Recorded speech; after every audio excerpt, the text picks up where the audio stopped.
الحمد لله وكفى والصلاة والسلام على رسوله المصطفى وعلى آله وأصحابه أهل التقوى. قدرمندو معززو درنو ورونو، یو ورور پوښتنه کړې ده چې د جنابت په حالت کې د بل مسلمان ورور سره روغبړ یا مصافحه یا ستړی مسې کول څنګه دی جواز لري او کنه؟ معززه، د جنابت په حالت کې مصافحه کول جایز دي، ځکه چې د مسلمان بدن اجزا هغه په دې سره یعنی جنابت سره یا په بې اودسۍ سره نه مرداریږي او نه نجس کیږي. نو چې څنګه مسلمان جنوب سي، نو د بل مسلمان سره مصافحه یعنی روغبړ یا ستړی مشي کولی سي، په دې کې هیڅ موانع نشته.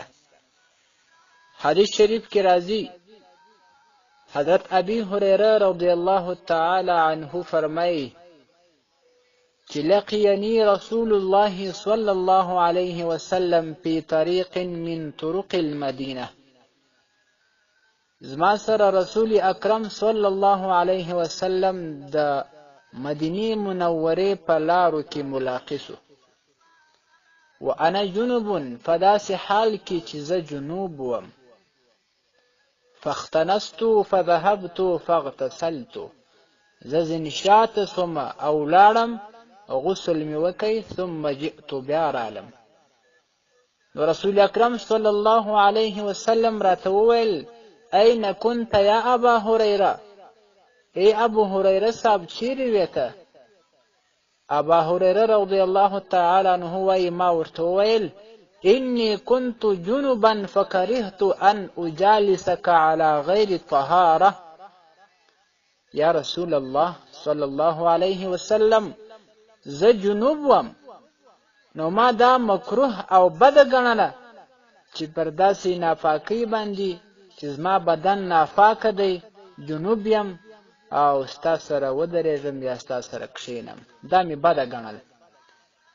رسول اکرم صلی الله علیه وسلم د تعجب دپاره دا وویله چې سبحان الله، او بیا ورپسې زیاته کړه: ان المسلم لا ينجس، مسلمان نه نجس کیږي. نو محدثین کرام لیکي چې مصافحه جایز ده، دغه حدیث مبارکه په دلیل باندې.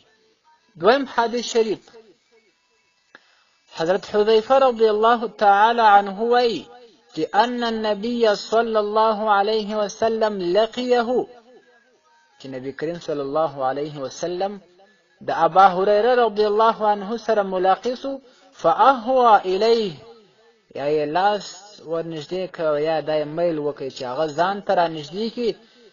ابا هريره رضی الله تعالی عنه ورته وویل: انی جنوب، زه خو جنوب یم یا رسول الله صلی الله علیه وسلم. رسول اکرم صلی الله علیه وسلم ورته وفرمایل: ان المسلم لا ينجس. بعضې نسخو کې راځي چې ان المسلم لیس بنجس، مسلمان نجس نه دی.